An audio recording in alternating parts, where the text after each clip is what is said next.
زندگی مسجد کا دروازہ نہیں تھی. کیا بات ہے. یہ کون سی سنیت ہے بھائی؟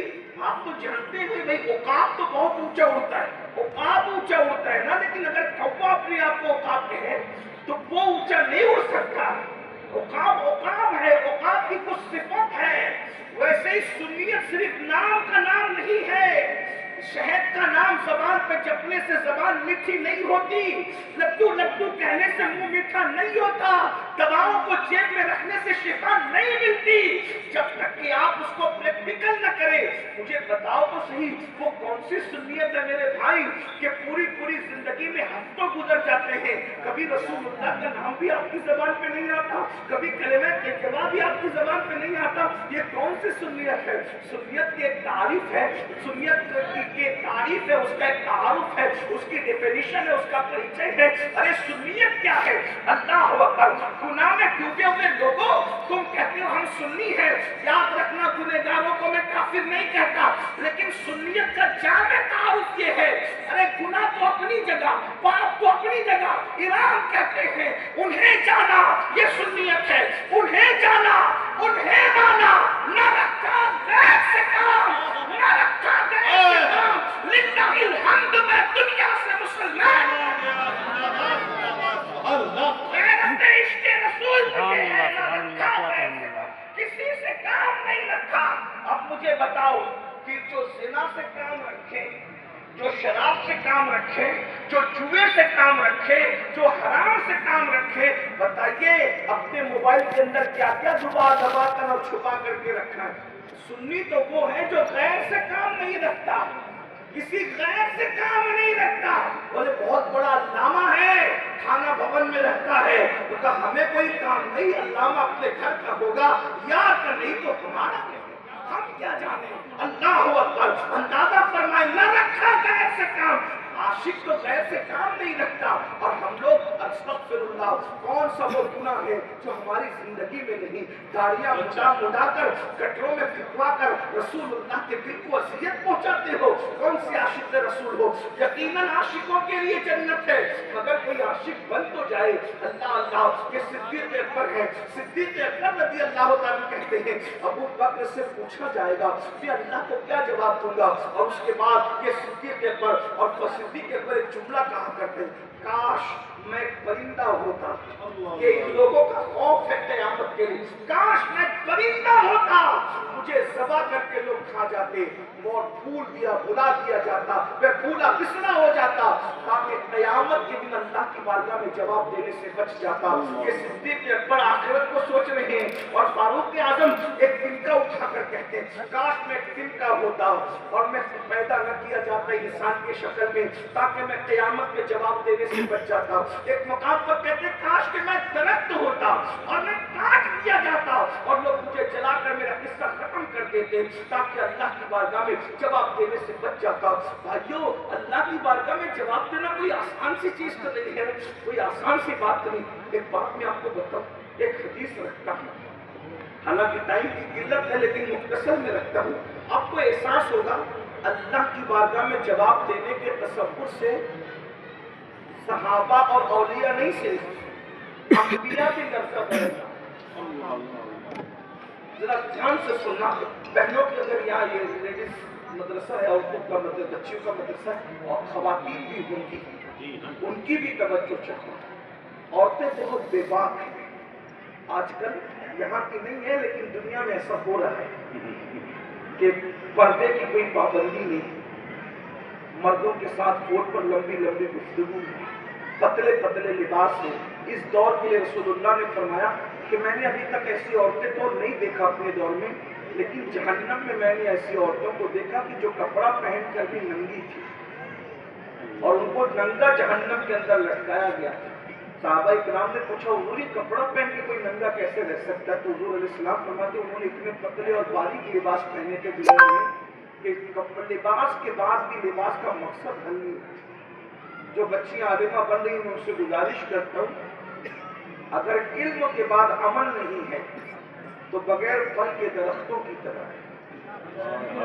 اچھی طرح یاد رکھیں جس درخت میں پھل نہیں وہ درخت بانجھ ہے، اور جس پہ پھل نہیں آتے پھر وہ جلانے کے قابل کاٹ کے جلا دیا جائے۔ یہ مت سمجھنا کہ مدرسے کی سند حاصل کرنے کے بعد ہمارے اندر سرخاب کے پر لگ جائے۔ یاد رکھنا مدرسے کی سند پڑھا لکھا بناتی ہے، عالم نہیں بناتی۔ عالم خشیت ربانی بنایا ہے۔ اللہ ارشاد فرماتا ہے انما یخشی اللہ من عبادہ العلماء، اللہ کے بندوں میں اللہ سے ڈرنے والے علم والے ہیں۔ اگر آپ کے پاس سند ہے اور خوف خدا نہیں ہے، آپ پڑھے لکھے تو ہیں لیکن آپ عالم نہیں ہیں۔ عالم خدا کی نظر میں وہی ہے جس کے دل میں خشیت ربانی، اور جب دل میں اللہ کا خوف آتا ہے تو قدم اللہ کی مرضی کے خلاف نہیں ہوتا۔ دنیا کو ہم دو حصوں میں تقسیم کرتے ہیں، ایک سند یافتہ لوگوں کو پڑھا لکھا کہتے ہیں اور ایک کو عالم کہتے ہیں۔ پڑھے لکھے اور عالم میں فرق کیا ہے؟ پڑھے لکھے کے پاس ڈگری ہوتی ہے اور عالم کے پاس اللہ کا خوف ہوتا ہے، خشیت ربانی ہوتی ہے۔ یاد رکھنا، اب آپ دیکھیں ایک بندہ وہ بھی ہے سہارنپور کے قریب، بہت بڑا عالم لوگ اس کو کہتے ہیں، حکیم الامت کہتے ہیں، ہم اس کو پڑھا لکھا کہتے ہیں، قرآن کی اصطلاح میں عالم نہیں کہتے۔ اگر عالم ہوتا تو نبی کی بے ادبی کیوں کرتا؟ کیا بات رہی ہے؟ عالم تو پڑوسی کی حق تلفی نہیں کرتا، عالم نبی کی حق تلفی کیسے کر سکتا ہے؟ عالم تو پڑوسی کو گالی نہیں دے سکتا، اپنی بیوی کو گالی نہیں دے سکتا۔ ارے عالم تو چوٹی، شیطان اور کھٹمل کو بھی گالی نہیں دے سکتا، کیونکہ رسول اللہ نے فرمایا کہ کھٹمل کو بھی گالی مت دو، پسو کو بھی گالی مت دو، حتیٰ کہ فرمایا شیطان کو بھی گالی مت دو۔ شیطان خبیث ہے مگر اس کی وجہ سے تم مومن اپنی زبان کو گندا نہ کرے، کیونکہ شیطان ہے، تم تو مومن ہو، تم تو انسان ہو، شیطان کی وجہ سے اپنی زبان کو۔ تو جب شیطان کو مومن گالی نہیں دیتا تو جس کے دل میں اللہ کا خوف ہے وہ نبی کو کیسے گالی دے سکتا ہے؟ دیکھو یہ پڑھے لکھے کی زبان ہے سبق یافتہ کی، کہ وہ نبی کو بڑا بھائی کہہ رہا ہے، گاؤں کا چودھری کہہ رہا ہے، اور عالم جس کے دل میں اللہ کا خوف ہے اس کی بولی یہ ہے کہ تو بڑا بھیا کہہ کے نبی کو گالی دیتا ہے ظالم۔ جب باپ بڑا بھیا نہیں ہو سکتا آدم کا بیٹا ہونے کی وجہ سے تو نبی بڑا بھیا کیسے ہو سکتا ہے؟ وہ پڑھا لکھا سند یافتہ کہہ رہا ہے بڑا بھیا گاؤں کا چودھری، اور جو عالم ہے جس کے دل میں اللہ کا خوف ہے وہ کہتا ہے بڑا بھیا چودھری نہیں سرور کہوں کہ مالک کو مولا کہوں، زندہ باد کہ مالک کو مولا کہوں، باغ خلیل کا گلے زیبا کہوں تجھے، ہرما نصیب ہوں تجھے امید دے کہوں، ہرما نصیب ہوں تجھے امید دے کہوں، مراد نہیں جانے مراد، کانے تمنا کہوں تجھے، جانے مراد کانے تمنا کہوں تجھے۔ اللہ نے تیرے جسم منور کی تابشیں، اے جانے جا میں جانے تجلا کہوں تجھے، کہنے کی سب کچھ ان کے سنا خان کی خاموشی، چپ ہو رہا یہ کہہ کے میں کیا کیا کہوں تجھے، کیا کیا کہوں تجھے، کیا کیا کہوں تجھے۔ ارے کیا کیا میں انسان حدیں توڑ دیتا ہے، لیکن جب خوف خدا ہوتا ہے تو کیا کیا میں بھی کیا حد بندی ہے، لیکن رضا نے حد و سکن اس نے کر دیا، خالق کا بندہ خلق کا